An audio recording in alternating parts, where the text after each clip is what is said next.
tuko na shida ya insecurity Kenya. Our brothers in Laikipia are crying. And for the past 1 week or 2, we have been treated to theatrics and drama kwa sababu ya security ya deputy president hapa Karen.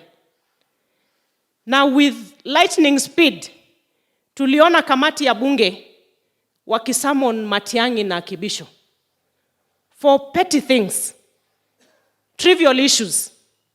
Na hadi sasa hatujasikia vile wanafanya to respond to the issues in Laikipia.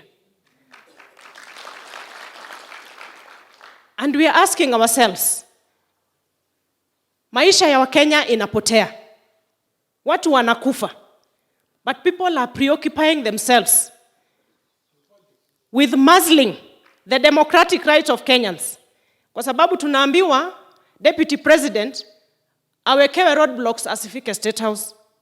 Na hawajui hao ambao wanasema watamwekea roadblocks, they are not the gate pass to State House. They are not the gate pass to whoever will be elected the president of Kenya in 2022. Tunataka kuambia CS Matiang'i na Kibisho na watu wengine wale na wenzetu pale wa security committee kutoka bunge. We want to see a summon of the cabinet secretary for interior today.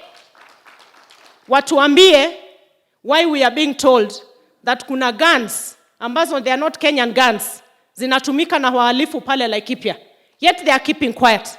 Alafu wakati wakuja kunyang'anya deputy president security, wanasimama wote na drama nyingi na kitu ambayo haituhusu. Deputy president aliwaambia hata wakitaka wachukue hao wote wenye wako hapa waende wafanye kazi Laikipia protecting the lives of Kenyans.